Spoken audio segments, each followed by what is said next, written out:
This is CX of M Radio, the voice of customer experience professionals.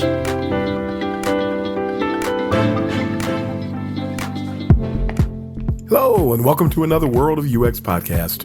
This is your host, Darren Hood. Thanks, everybody, for taking the time to join us on today. A special welcome, as always, to those of you who are joining the show for the first time. Welcome to all of you. I'm going to start off today.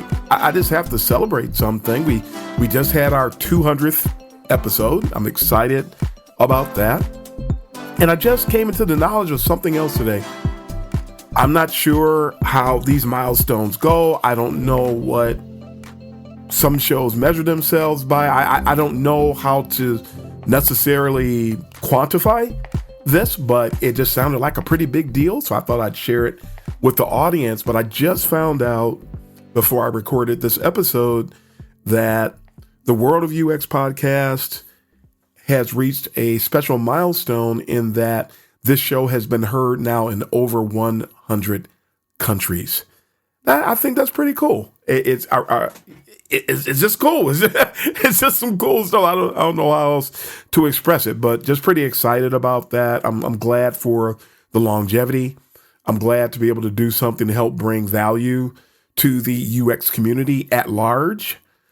We were also just recently shared on another podcast recommendation list. I'm not usually a big person for that. I'm celebrating the 100 countries thing. I don't necessarily celebrate the other things. I'm always glad when somebody will recognize you, but a lot of times those best of lists and things of that nature, they tend to be, how can I say, you got to take them with a grain of salt because, they recognize one person 1 minute and they recognize somebody else that they actually shouldn't be recognizing. It makes it difficult to celebrate those types of things. I mean, we're right in the midst of doing this, or toward the end, I should say, be more specific. We're toward the end of doing the series on the sinister UX traits, and there are different things that I see, and I see everything. I make it my business to know what's going on everywhere. I talk to people everywhere, all over the world. I do not talk to people in a certain demographic and limit myself to that. And so I know what's being said. I know what's being done. I want to know. I want to know what's going on, and everybody else should want to know what's going on. And then we should be picky about what we partake of. And when I see people who share misinformation, and when I see people who are trolls, when I see people who are not really interested in the well-being of the UX community, I can't celebrate that. I can't support that. I won't support that. And I don't care what anybody says or does or how they might try to cancel me, and they do. But I am going to celebrate the 100 countries. I will celebrate that fully.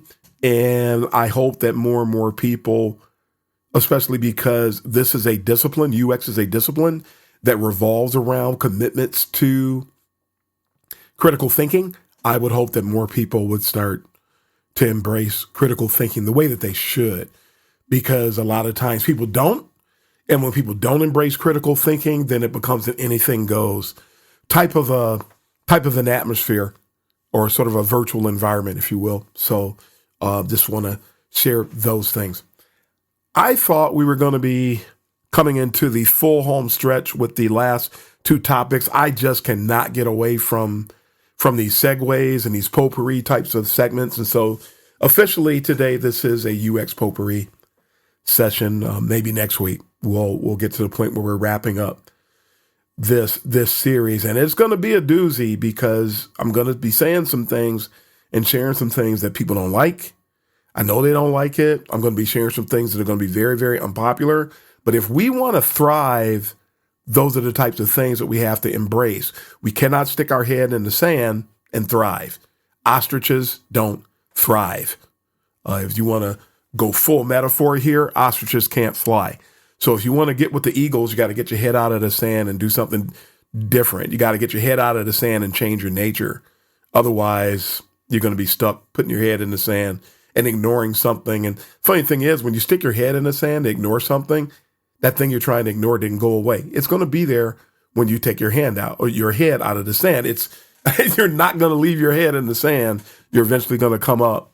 And when you come up for air, what have you, that thing that you're trying to avoid is going to be there. So we might as well be courageous. We might as well face different things. We might as well learn how to navigate the different things that are going on out there. Those are the types of things that will help us be successful in UX. So those are the types of things that I'm subscribing, whether people want to embrace it or not.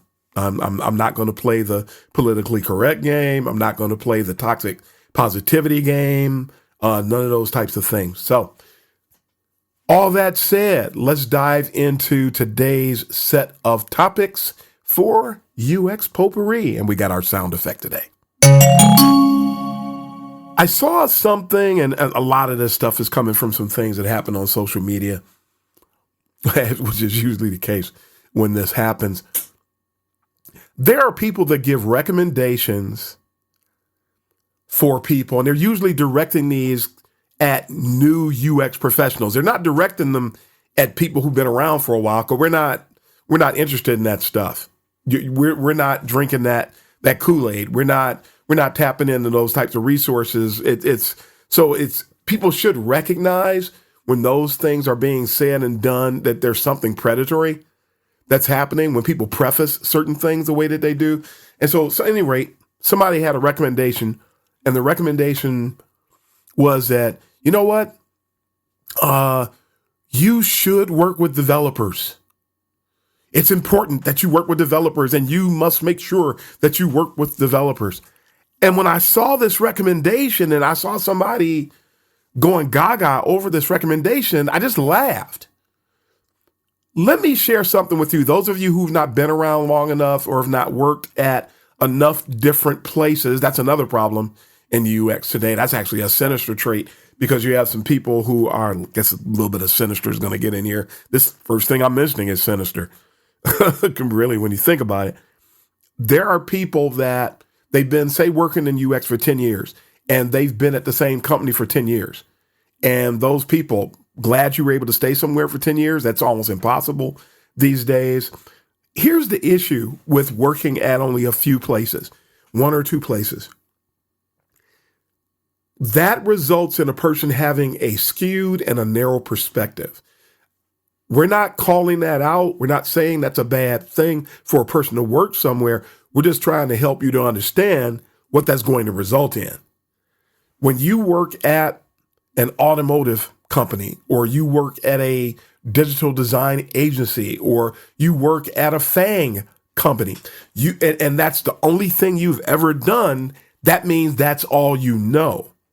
So when that's all you know, there's a lot of perspectives out there that you have no idea about, no understanding of, so you can't speak to it. That person can't speak to it. So I said all that to say this with regard to that recommendation, that faux recommendation that somebody gave. Anytime somebody recommends something that people are going to do automatically, that's not benefiting anybody. When you work at a digital design agency, everybody prides themselves. And I'm talking about the bigger agencies. The smaller agencies, people have to wear more hats. Things are going to be a little different. When you work at one of the larger agencies, they pride themselves in staying in their own lanes. So nobody's trying to take the UX work from the UX people. What a novel idea. Nobody's trying to take the development work from the developers. Nobody's trying to take QA's job. Nobody's trying to manage the account. There are already account managers and product owners. Nobody's trying to take anybody's job. That stuff happens when the environment is smaller and when it is less mature. When it's more mature, getting back to the statement, you're automatically going to work with developers. Developers, because we, the UX people, are responsible for marrying business needs, user needs, and constraints, and finding the sweet spot between the three. We don't know the constraints. We're not subject matter experts. We're not going to be aware of where those constraints might be. So we are dependent upon subject matter experts, whatever that subject might be, where the constraint is arising from. We're dependent on them to fill us in. So There is no, you need to work with a developer. You're automatically going to work with a developer. You're going to work with a product manager. You're going to work with a QA person. You're going to work with a visual designer. You're not going to do their job for them. You're not going to step on anybody else's toes, and you're automatically going to work with them, and they're automatically going to work with you because that's the way things naturally occur. So I found it really, really weird that somebody wanted to suggest something that was automatically going to happen. You're automatically going to work with a developer. That's not anything that needs to be recommended. It's going to happen.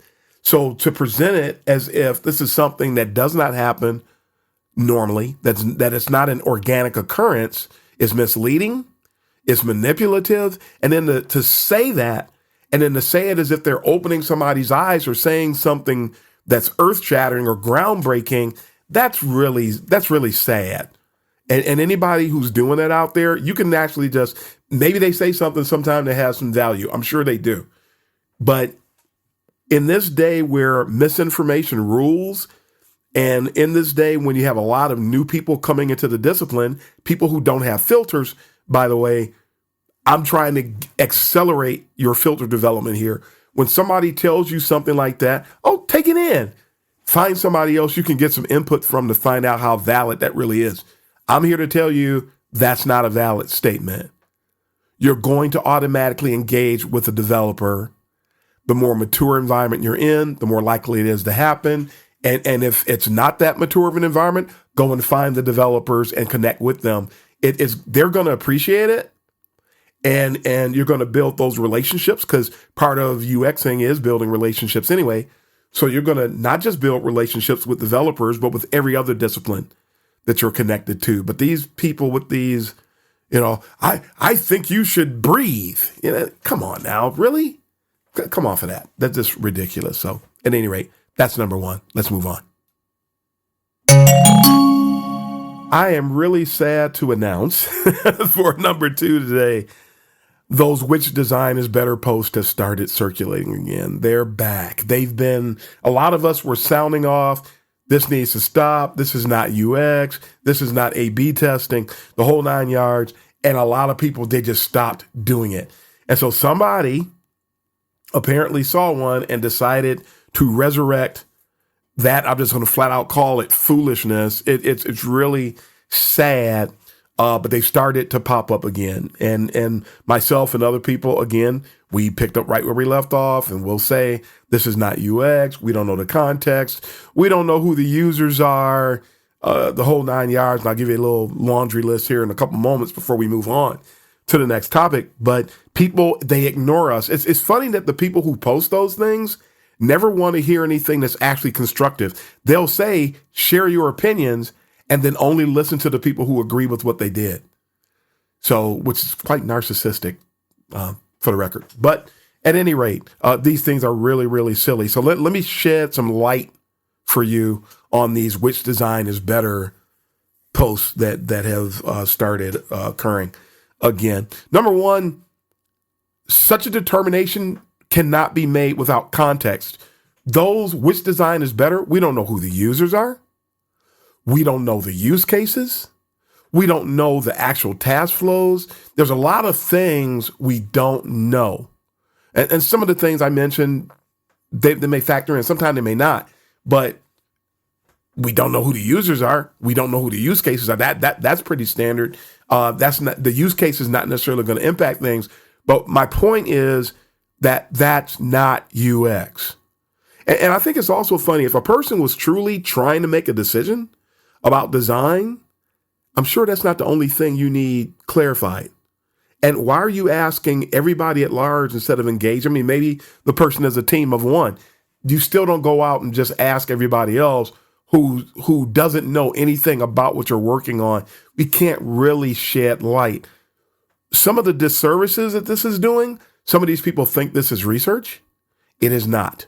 Some of these people think that this is A/B testing. It is not. It's a misguided question. I saw one person calls himself a mentor doing this. If that person was really a mentor, they wouldn't be doing something that would actually set a person back. They wouldn't be doing something that would be detrimental to the partakers. And you have people sounding off saying, this is great. Oh, great work. Really? You really think that? And for the person doing it, are you really going to listen to that? Do you really want an amateurish opinion? You shouldn't. That's why you can't crowdsource designs like that. And some people would say, well, aren't you doing the same thing when you're doing UX research? No, because one thing you're doing is you're screening the people before they participate in your research, so you make sure you have the right participants. A lot of people don't know that. You can't just present your work to anybody, get input, and then that input be considered valid. The participants have to be screened. They have to be vetted. If the participants are not screened and vetted, you're already headed down the wrong street, and you've already possibly you have invalidated and corrupted your data. So there's something else for those of you who didn't know that particular thing about research. The eyeball test and the performance test, those tests yield different results, folks. We're supposed to test based on what works, not on what people like. Users say one thing and do another. So if somebody is call themselves conducting research as based on sentiments and preferences, that's not research, and somebody's fooling themselves. If you're new to UX, please don't do that and ignore those silly polls, because they're just that. They're just silly. So the people who post these types of questions, I'm repeating this, they ignore the people who call them out for being amateurish, but that also lets you know who that person is, and it lets you know them you can't ignore. So just saying. Let's move on. There are several companies, and this really shocked me to see this. And then again, the more I thought about it, I wasn't really shocked.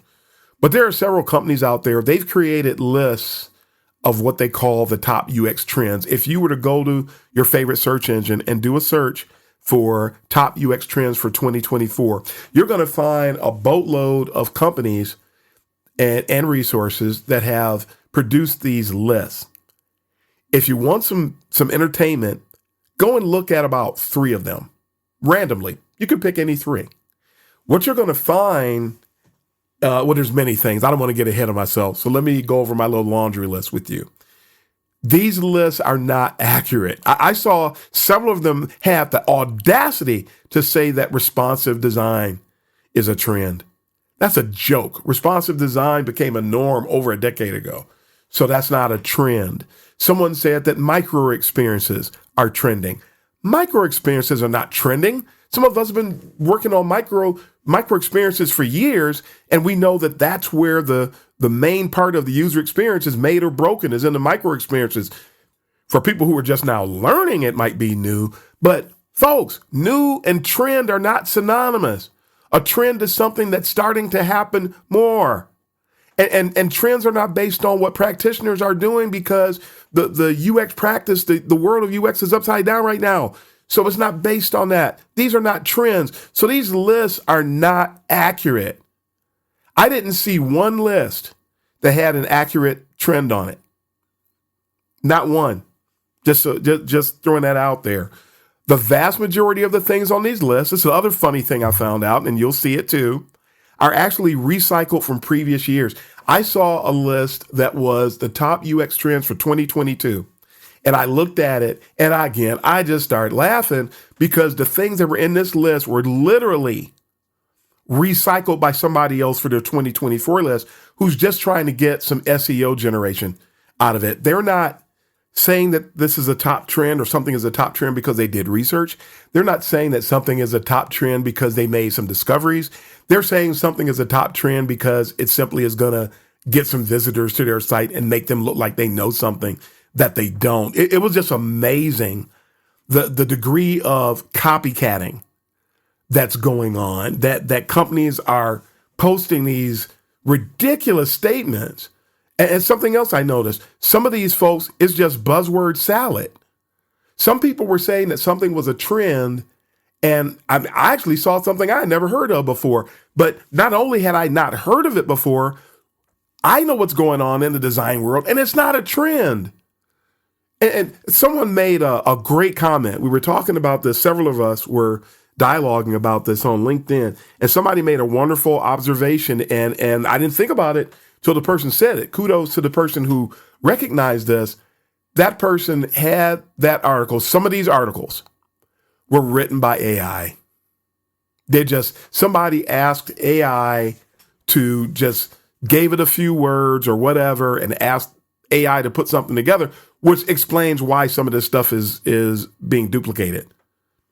Some of the actual language is even duplicated. So it's not like somebody even tried to write something, but they know that gullibility is off the charts in UX and they're trying to cash in on it. So if you don't want to be victimized by these people, then you're going to have to overcome gullibility, and everybody is gullible when they come into UX. If you are a new UX professional, you are gullible, and it's going to take some time before you overcome that. And if you want to be honest about it, go and look at the stuff that you gravitate to and ask yourself how much critical thinking you applied before you partook of that. There is so much misinformation out there. It's bubbling over. It's all over the place, and people love it. They absolutely love all this crazy stuff that people are saying, and they just can't get enough of it. Now, I'm going to call out 3 companies, too. I don't usually do this. I'm going to call out 3 companies who publish terrible articles on this subject. And none of these are authorities on UX. And you're going to be surprised when I mention this. Wix. Wix is not an authority on UX. I do give them credit for trying to make sure to differentiate between UX and UI. But if Wix was really concerned about UX, they would probably shut down their product and stop telling people that they could design a website in a few minutes, because that's not ethical. They make it look like it's easy, and they make it look like anybody can do it. And in so doing, they strip away the quality and the scientific aspect that goes along with doing design work. So Wix, nah, huge thumbs down. Huge thumbs down from Wix. And we just simply cannot give them credit for what they're doing out there. So we gotta watch out for that. And then a couple other companies here. The second company I want to call out is Dovetail. Dovetail, you get one. Dovetail produced one of these articles, and people say, but Dovetail is great. They have a really great research repository tool. No, I'm just going to leave it like that. We'll talk about this another time. But no, they're not experts on UX. May I remind you that InVision was putting themselves out there, and several other companies, Figma. There are other companies that try to position themselves as if they are voices of reason, thought leaders when it comes to UX. They are not. And they're doing a lot of things that let you know that they are not. But a lot of people, because they drink the Kool-Aid without testing the Kool-Aid or finding out what's in the Kool-Aid, they just opt in for it. And number 3, this one's going to be a big surprise to some people. Then again, some people, because they know me and they're used to listening to me, they're not going to be surprised I call this company out, but they put a list together too. Career Foundry. Career Foundry gets one of those awards for putting together they've been doing terrible content for years, so we should not be surprised about that. But all these companies put these trend lists out there. Folks, these are not trends. Don't fall for it. You got better things to do and better ways to spend your time. Let's move on. I wanted to give folks a really firm reminder about UX job hunting. And we're going to wrap up with this topic on today. So it's going to be a pretty short show. But one of the things I've noticed is that, and I think I talked about this during the Sinister series, but for years, people are always saying, give us a chance, give us a chance. I want to get my first UX job. What do I need to do? They're bending over backwards, trying to get your portfolio done and all that kind of stuff. And you think, oh man, Darren, you're picking on me. Number one, I'm not picking on anybody. I'm just telling the truth. So the hypersensitivity, got to get rid of that. There's a lot of people who are always talking about, give us a chance, give us a chance, give us a chance, give us a chance. And I find it quite ironic that the same people, when they finally got the chance, these people are actually getting hired at a higher clip than people who are more qualified. If you, I'm hoping and I'm thinking there's got to be some people. I'm not the only person who goes around studying job postings.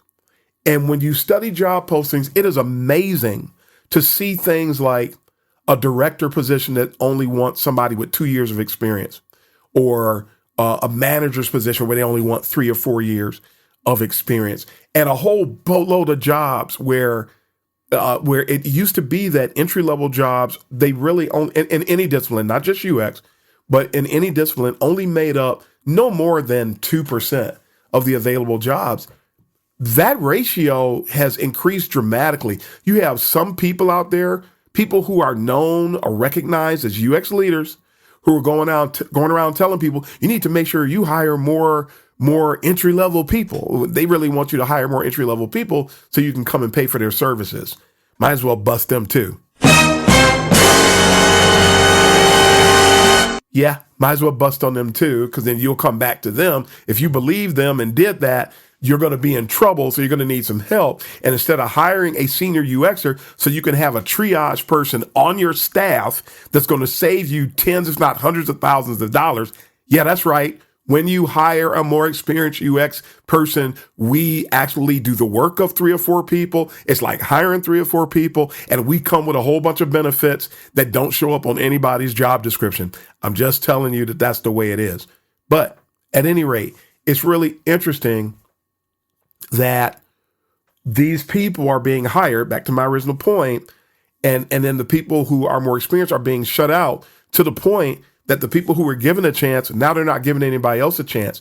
And they're shutting other people out completely. You see these, that's where I was, you see these job postings, and even if it's not manager or director, like what I was just mentioning, there's a lot of positions out there where they're asking, literally they are saying 2 to 4 years of experience, 1 to 3 years of experience. And so if you have 5 years of experience, 7 years, 8 years, 10 years, you're being disqualified. You're being considered overqualified now.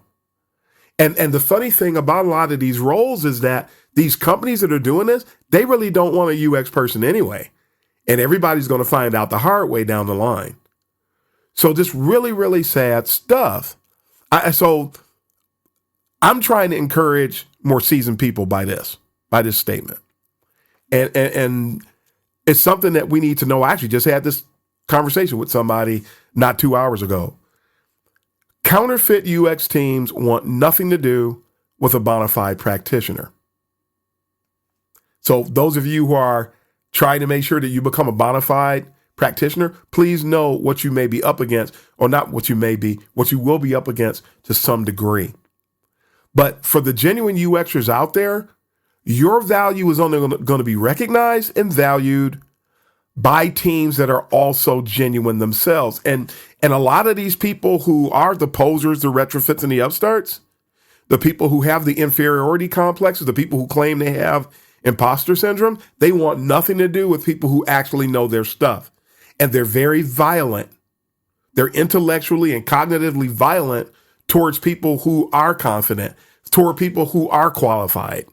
So it's really interesting how they come at people who know their stuff, and you have people who see that and do nothing about it, and that's where you get these dramatically and massively toxic work environments that are off the charts today as well. But back to my point, keep looking. Those of you who know your stuff, those of you who are qualified, keep looking for a company where somebody is in charge that is confident. Somebody is in charge and they're qualified. Somebody is in charge and they know who they are. They know what they bring to the table. So when you bring your qualifications, they're not going to run for the hills. They're not going to be afraid. They're not going to be intimidated by you.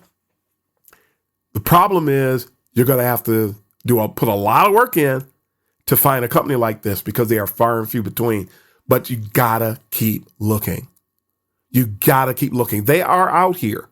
They are out here. That's what I'm looking for right now. Other people need to be looking for the same thing, because in those environments, you're not going to be cast aside. You're not going to be seen as a threat. You're not going to get ganged up on like somebody else I talked to not too long ago who had a bunch of junior UXers all working together. Instead of doing their UX work, which, they in this particular instance, they couldn't do work because they didn't really want to do the work. A lot of people want the UX job, but they don't want to do the UX work. And when you hire people like that, they don't do the UX work and they find other things to do.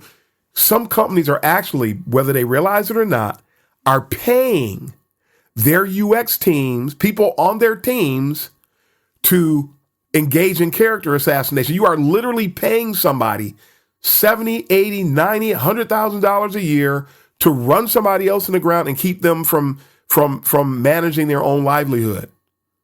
You don't know they're doing it because you're not paying attention to them or you're not listening to the person who brought it up. I've brought that up at companies before. I know other people who've brought that up at companies before, and the people in charge, because they're not real UX leaders, they don't care, so they don't pay attention. People are literally paying folks to do something that they have no business paying them to do. I have seen teams, UX teams, where with like 5, 6 managers and none of them were qualified. Not a one of them. And nobody who was over them cared. Everybody's in self-preservation mode. The managers who don't deserve the jobs, they're in preservation mode. The directors who are over them, they're in self-preservation mode. If they hire somebody that actually knows what they're doing, everybody's going to gang up on that individual. And they're being paid to do it. That's insane. But it's happening. It's happening. I don't get much support for saying stuff like this, but it's happening. And if you know that it's happening and you're contributing to it, shame on you. It's not humane. It's not adult. It's bad for the discipline as a whole, because eventually somebody in leadership is going to see that stuff and they're going to hold everybody accountable and heads are going to roll. Again, my last point today, this firm reminder about UX job hunting.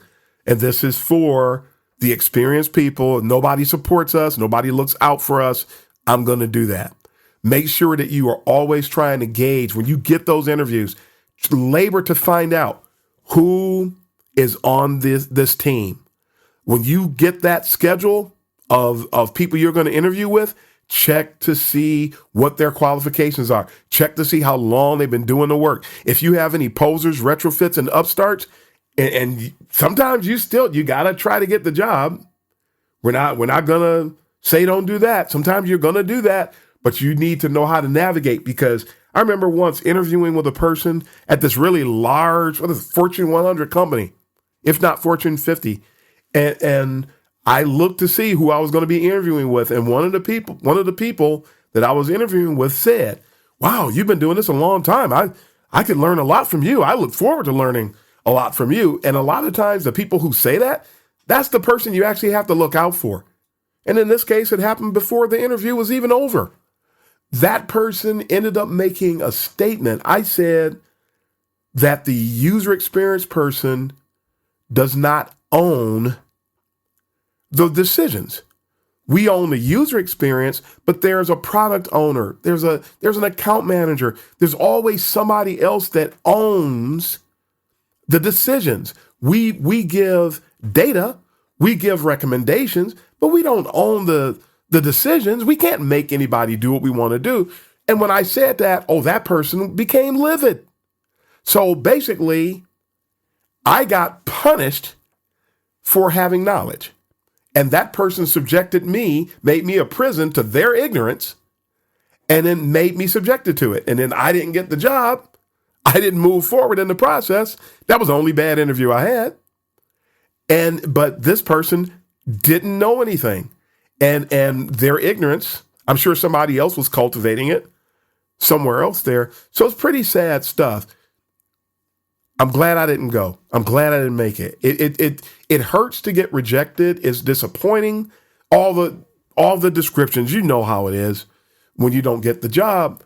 But is it better to not get the job than to get the job and get in there and then get treated like garbage because they don't appreciate you or don't know what they have? So it's keep looking. Keep looking. And I think there's a lot of people out there that will testify about how they finally got somewhere. They were skilled. people have master's degrees, people have X number of years of experience, and you finally went somewhere where somebody appreciated what you had to contribute and respected you and valued you instead of devaluing you for the same exact reason, because that's what's happening in a lot of UX circles today. So I'm pulling for you. Hang in there. Would love to hear your stories, your testimonies when you finally do get in the right place. There's a lot of wrong places out there today, and unfortunately, sometimes we have to work in them. But this is the day. It's time to find a place where we can be valued for once. And when that happens, and you can bring other people in there and help them grow, if we can get the wheel going in the other direction, everybody will be better off for it. So that's all the time that we have for today. We're going to end on that note, but I hope you enjoyed this UX Potpourri session. We'll try to get back to wrap up the Sinister series. We'll look forward to resuming that next time, but I can't promise it. I'm not going to promise it anymore. I keep trying and I don't get to it. But at any rate, until next time, it is time to sign off. So this is Darren Hood, the host of The World of UX, wishing everybody all the best. And until next time, happy UXing, everybody. Thanks for joining us for this session of CX of M Radio. Be sure to rate, review, and subscribe to the show, and visit cxofm.org for more resources.